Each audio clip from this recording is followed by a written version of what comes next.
चलिए आज करियर की सफलता पर एक बिल्कुल अलग नजरिए से बात करते हैं। ये कहानी चमक दमक या हीरो बनने की नहीं है, बल्कि चुपचाप धीरे धीरे किसी भी सिस्टम का सबसे जरूरी हिस्सा बनने की कला के बारे में है।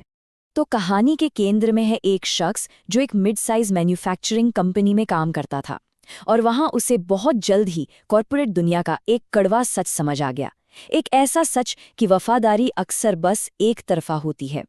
उसे ये एहसास हो गया कि कंपनी की नज़रों में वो बस एक पुर्जा है, एक ऐसा पुर्जा जिसे ज़रूरत पड़ने पर आसानी से बदला जा सकता है।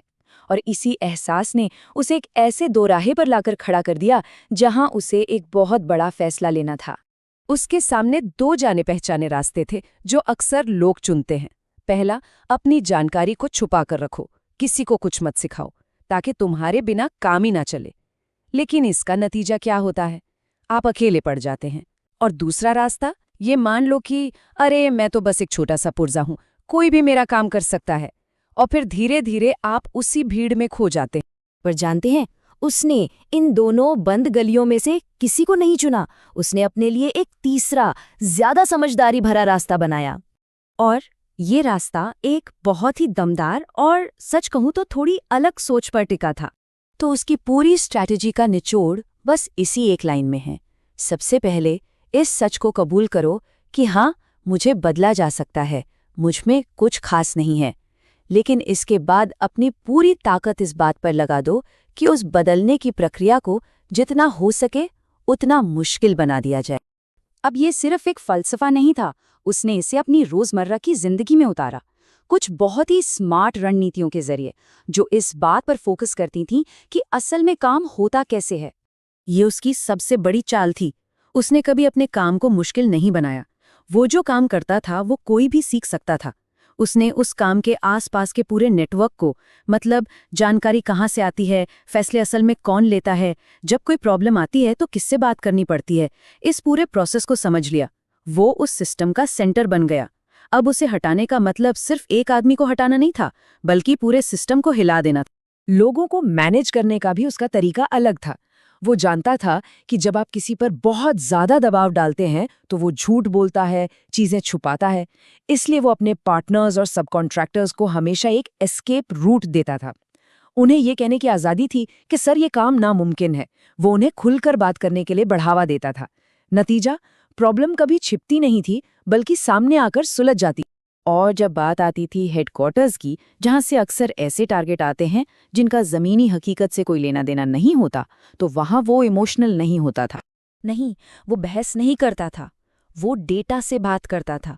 वो नंबरों में दिखाता था कि देखिए, अगर हमने ये किया तो सिस्टम यहाँ टूटेगा और इसका ये नुकसान होगा। इस लॉजिकल अप्रोच ने उसके डिपार्टमेंट को एक ऐसा किला बना दिया था जिसे कोई भी आसानी से नज़रअंदाज नहीं कर सकता था। ये सोच सिर्फ उसके काम तक ही सीमित नहीं थी, बल्कि उसने इसे अपनी जिंदगी और अपने भविष्य की प्लानिंग में भी शामिल किया। और यहाँ उसने एक बहुत ही बारीक लेकिन गहरी बात समझी। उसकी वफादारी कंपनी के लिए नहीं थी। क्यों? क्योंकि कंपनियां बदलती हैं, बॉस आते जाते रहते हैं, नियम बदलते हैं।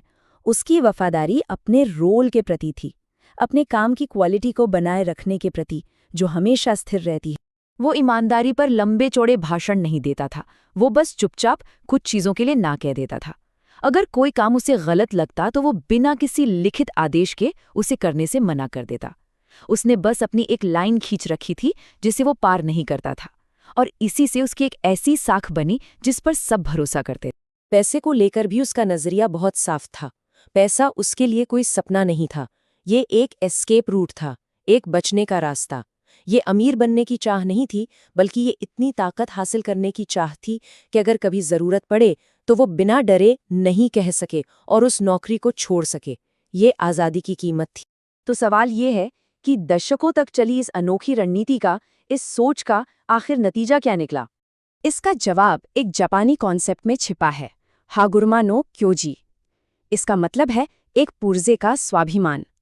उसने इस बात को पूरी तरह से स्वीकार किया कि वो सिस्टम का एक छोटा सा पुर्जा है, लेकिन फिर उसने ठान लिया कि वो उस मशीन का सबसे बेहतरीन, सबसे मजबूत और सबसे भरोसेमंद पुर्जा बनेगा। एक ऐसा पुर्जा जिसे तोड़ने या बदलने के बारे में सोचना भी मैनेजमेंट के लिए बहुत महंगा सौदा हो। तो आखिर में बस यही सवाल है, एक ऐसी दुनिया में जहां हर कोई हीरो बनना चाहता है, सुर्खियों में रहना चाहता है, उस इंसान के पास असल में कितनी ताकत होती है जिसे कोई खोना नहीं चाहता? ये शायद दिखावे की ताकत नहीं है, पर ये एक बहुत ही शांत और गहरी ताकत है।